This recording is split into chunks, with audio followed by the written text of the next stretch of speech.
Alors là, on va aller du côté des artistes avec Alexis Fichet, donc la compagnie Lumière Doute.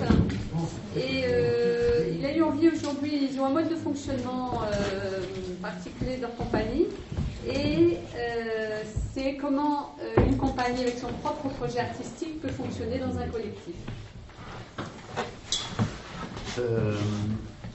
Oui, donc on a en fait, peut-être pour justement être précis dès le départ, une des spécificités des compagnies de théâtre globalement, c'est d'être des associations et que l'association n'est pas un modèle qui correspond tout à fait à ce qu'on fait. C'est-à-dire que très souvent, et c'est notre cas à Lumière Doute, le bureau est un bureau de pure consultation, voire purement factice. Puisqu'en fait, on crée une compagnie, là en l'occurrence, on crée un collectif à 6 auteurs qui décident de faire une compagnie sur les écritures contemporaines, et que ces 6 personnes-là, étant destinées en partie par moment à être salariées par l'association, ne sont pas les personnes qui sont au bureau. Et en fait, c'est ce qui se fait dans toutes les compagnies. On a donc un bureau avec président, trésorier et quelques adhérents, mais qui n'ont pas de réelle fonction de décision ni rien. Donc c'est important de préciser ça, parce que du coup, voilà, ce dont je vais parler concerne les salariés, et en fait le pouvoir et la décision est répartie entre les salariés de l'association et non pas dans le bureau. Alors il y a quelques rares compagnies qui essaient de faire intervenir un peu plus fortement leur bureau dans la décision et dans le fonctionnement, mais très majoritairement au théâtre, ça fonctionne comme ça. Ce qui ne va pas sans poser d'énormes problèmes à plein d'endroits, puisqu'on se retrouve en plus salarié intermittent, et on se retrouve avec des responsabilités de directeur de compagnie, alors que la plupart du temps, on n'est pas salarié de cette compagnie. Voilà, donc on se retrouve par exemple dans des syndicats où on siège alors qu'on n'est pas salarié. Donc si on avait un contrôle, on pourrait nous dire qu'on est de fait en train de travailler alors qu'on n'est pas déclaré, et qu'on devrait être en train de chercher du travail. Voilà, c'est pour expliquer ça, c'est le phénomène commun à toutes les compagnies, c'est un salarié intermittent. Voilà. Le modèle général, c'est un metteur en scène de théâtre qui dirige une compagnie. Nous, on s'est fondé à 6 auteurs, avec des gens qui écrivaient du théâtre et des gens qui n'écrivaient pas de théâtre, qui étaient plutôt sur le roman, et l'idée était de travailler sur toutes les écritures et très vite de se dire les écritures vont être variées, et du coup on va être obligé de trouver des manières variées de les proposer au public. C'est-à-dire qu'on ne va pas se contenter de faire des spectacles dans des salles, mais des fois on va travailler dehors, mais des fois on va travailler en atelier, mais des fois, voilà, la multiplicité des textes va nous obliger à inventer plein de manières de rencontrer le public. Voilà, ce qui très concrètement fait qu'on fait des spectacles en extérieur, en intérieur, pour des grosses jauges, pour des petites jauges, des performances et des choses comme ça.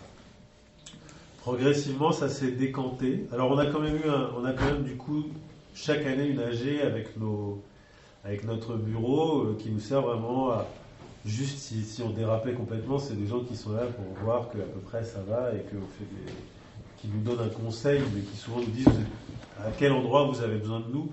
Et c'est toujours une question qui revient, à quel endroit va. Mais sinon, globalement, la compagnie est dirigée par les gens qui font du théâtre. Et progressivement, ça s'est décanté, puisque écrire n'est pas une activité qui rapporte beaucoup.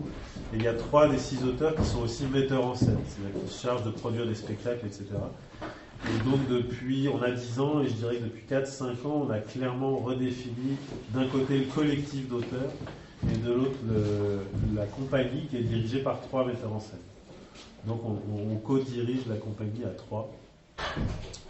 Ce qui est assez rare, hein, c'est une vraie co-direction, et ça veut dire que dans les discussions avec les différents partenaires tutelles, qui peuvent être évidemment les collectivités locales, villes, États, régions, départements, on a demandé très vite à avoir, nous, des subventions sur l'ensemble du projet et non pas sur des projets spécifiques.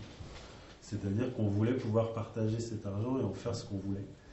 Et je pense quand on parle de ça entre nous, une des choses qui fait que ça tient, et là je ne sais pas si c'est reproductible, enfin en tout cas, pour nous c'est vraiment l'amitié. C'est-à-dire que c'est un collectif, c'est un fonctionnement amical qui ne marche que parce qu'il y a de la confiance. C'est-à-dire en fait on a donc des subventions qui sont à l'année. Donc on évite un maximum les subventions liées au projet, parce qu'après chaque metteur en scène peut avoir un projet spécifique personnel. et on a des subventions à l'année, et on se les partage un peu comme ça vient, en fonction des projets de chacun, etc. Et il n'y a jamais eu de dispute en 10 ans sur la manière de partager l'argent, sachant qu'on peut faire c'est des projets qui peuvent être assez gros, d'autres plus petits, et ça se partage vraiment un peu comme on le sent. La particularité, c'est que depuis plusieurs années maintenant, on a une administratrice permanente, qui n'est pas intermittente, ce qui est une rareté dans nos métiers, et qui du coup, c'est pour ça que la question du chef est intéressante, est vraiment le centre de la compagnie, et du coup prend des décisions des fois sur nous, mais qui est plutôt la coordinatrice générale, sachant que nous, on travaille aussi ailleurs, on peut être appelé sur des projets extérieurs, etc. Sur la question plus précisément artistique, du coup, ce qui est spécial, c'est que donc on travaille en collectif sur la gestion de la compagnie, sa pensée au long terme, son rapport au territoire, le rapport à se répartir les ateliers, etc. Mais il y a quand même à l'intérieur des projets portés par un artiste, et dans ce cas-là, il devient metteur en scène. Et là, on retrouve quand même une posture de chef, le metteur en scène étant celui qui va engager son équipe, la choisir. Alors, on peut se conseiller, mais c'est vraiment, quand je fais mon projet, je le décide. Et voilà. Et après, la compagnie voit l'argent qu'elle peut mettre, et on va chercher de l'argent spécifique à un projet. À l'intérieur de ça, il se trouve quand même que régulièrement, on essaie de retravailler tous ensemble sur des projets collectifs artistiques, où on se fait par exemple une commande commune aux 6 auteurs sur un thème spécifique. On a travaillé à Saint-Repars ici, et on a vraiment réfléchi sur ce territoire à faire un projet commun. Et moi, plus particulièrement, je travaille avec Nicolas Richard, qui est un des 6 auteurs, mais pas un des 3 metteurs en scène, et on fait des projets entièrement pensés à 2, écrits à 2 et joués à 2. Ce qui est très... Et là, pareil, je dirais que ça marche vraiment avec une personne précise, et quand on a essayé de le faire avec quelqu'un d'autre, ça ne marchait pas. C'est-à-dire être capable d'inventer un projet artistique qui se pense à 2, qui s'écrit à 2, qui se construit à 2, ça demande une certaine sensibilité commune ou une approche. Voilà, donc pour dire qu'il y a vraiment, c'est un truc qui fonctionne avec plein d'allers-retours entre collectif singulier, recollectif et resingulier. Et voilà, et on joue vendredi et samedi au Triangle. Et notamment ce duo qu'on fait avec Nicolas, où on a vraiment tout écrit, et où on écrit tous les personnages, on les joue nous-mêmes, on les commente nous-mêmes. Ce qui est vraiment le résultat aussi, je pense, visible au plateau de ce que c'est une pensée du travail ensemble. Merci. C'est tout. Alors,